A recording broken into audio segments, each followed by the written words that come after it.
ஆதவர்ஜனா கிளப்பி விட்ட குட்டையில நமக்கு மீன் பிடிக்கிறதுக்கான வாய்ப்பு இருக்குன்னு அவர் தெரியும். திரு திருமாவளவர்கள் என்னுடைய கணக்குல ரொம்ப ஒரு ஆகச்சிறந்த ராஜேந்திர அரசியல்வாதி. அவர் எல்லாத்தையுமே தெரிந்துதான் அனுமதிக்கிறார் நான் சொல்லுவேன். இவருக்கு சில கணக்குகள் இருக்கு. இவர் திமுக கூட்டணி வெளியேறுங்கிற திட்டத்தில் இல்ல. எனக்கு கூடுதலான மதிப்பு கொடுக்கும். தமிழ்நாட்டில் திமுக கூட்டணியில மூன்றாவது பெரிய கட்சி விடுதலை சிறுத்தைகள் வரணும். எல்லாருக்கும் போன முறை 2021 கொடுத்த மாதிரி 6 6 6 6 6 அப்படின்னு கொடுக்க கூடாது. அவங்களுக்கு நீங்க 140 போட்டிட்டீங்களா, இவங்க 25 கொடுத்தீங்களா, எங்களுக்கு 10 கொடுங்க, மற்றவங்க 6 கொடுங்க, 4 மணி நேரம் கொடுங்க. இதுதான் அவருடைய கணக்கு. இப்போதைக்கு மூன்றாவது பெரிய கட்சின்னு கொண்டு வரணும். ஏன்னா போன முறை 6க்கு 4 ஜெயிச்சோம். இந்த முறை நம்ம 10 வாங்கிட்டு 7 8 ஜெயிச்சோம் அப்படின்னா எம்எல்ஏக்கள் எண்ணிக்கை கூட்டணுங்கிற பிளான் இருக்கு. அதுதான் அவருடைய நோக்கம். அதற்கு இந்த பேரம் நேரடியாக நடக்காது. இது நீங்க எனக்கு கொடுப்பீங்களா, இது அப்புறம் பேசிட்டு தான் சொல்லுவாங்க. அப்ப தன்னுடைய கட்சியை வளர்க்கறதுக்கான ஏற்பாடு அவர் பண்றாரு.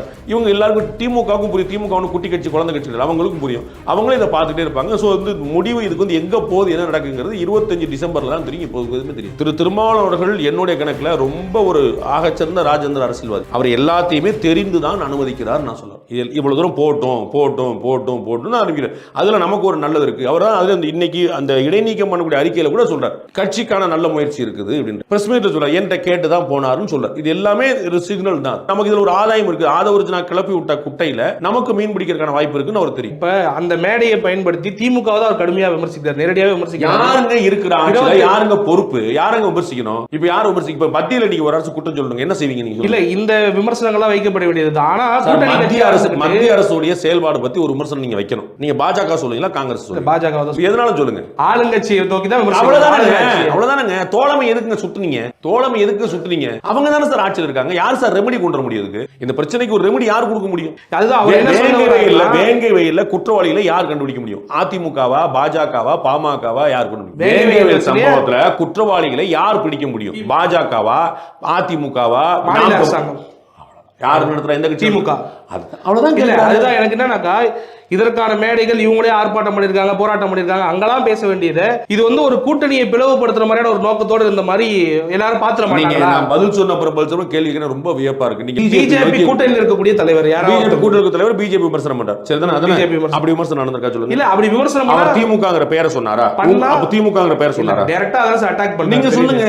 நீங்க சொல்லுங்க. மன்னர் ஆட்சியில எங்க நடக்கும் உங்களுக்கு தெரிஞ்சிருக்கு, புரியுங்களா? அவர் ஒரு முறை பயன்படுத்தவே இல்லை, ஒரு முறை கூட பயன்படுத்தல. ஆனா மன்னர் ஆட்சியில நீங்க கேள்வி எடுத்து வந்துட்டீங்க.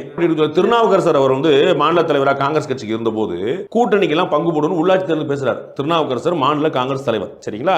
அப்ப திமுக கூட இருக்கிறாங்க, நம்ம எல்லாம் உள்ளாட்சிக்கு பங்கு போடணும். அதெல்லாம் முடியாதுன்னு சொல்லிச்சு திமுக. நேரு முடியாதுன்றாரு. அதெல்லாம் வேற ஆள பாருங்க. அப்ப நாங்க வேற வழி இல்லாம தடுத்து போட்டுறாங்க. அப்ப உள்ளாட்சி தேர்தலில் உங்க கட்சியை வச்சுக்கிடுவீங்க, மற்ற எங்க தேர்தலில் போட்டிடுறீங்க?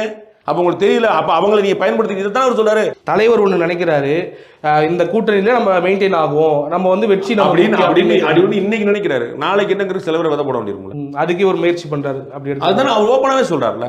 நாங்க நாளைக்கு விதை போடுவோம் ஓப்பனா சொல்றாரு. தமிழ்நாட்டில் தொடர்ச்சியா மத பெரும்பான்மைக்கு எதிராக அரசியல் பேசுறோம் அப்படின்ற மாதிரி தொடர்ச்சியா பேசிக்கிட்டு இருக்காங்க. ஆனா அதெல்லாம் கிடையவே கிடையாது. தமிழ்நாட்டில் பாஜக 2% தான் இருக்கு. அதனால நீங்க தொடர்ச்சியா இதை பேசாதீங்க, ஊழல் குறித்து பேசுங்க. எங்க விடுதலை சிறுத்தைகளுடைய கட்சியுடைய வாக்கு எவ்வளவு அப்படிங்கிறது 2016 தனித்து போட்டிட்ட மூலமா தெரிஞ்சு வச்சு. ஒரு மக்கள் நல கூட்டணி அமைச்சாங்க, அது எவ்வளவு வாக்கு தெரிஞ்சு வச்சு. 2 வருஷம் முன்னாடி, அது 2014 பாஜக தனித்து போட்டிட்டு, அது அவர்கள் தலைவர் கூட்டணி வச்சு காட்டிட்டாங்க. எவ்வளவு இருக்கு காட்டாங்க? 18% அன்னைக்கே காட்டாங்க, இன்னைக்கு காட்டாங்க. நீங்க 2% சொல்லிட்டே போங்க. நீங்க கனவுல நோட்டாக்கு கீழே இருக்கக்கூடிய கட்சின்னு நீங்க அவர் இவ்வளவுதான் சொல்லிட்டு போட்டோம், 2% கட்சின்னு சொல்லிட்டு போட்டோம். இவங்க போட்டிட்டு 2 வருஷம் முன்னாடி ஓட்டு கட்டியாச்சு.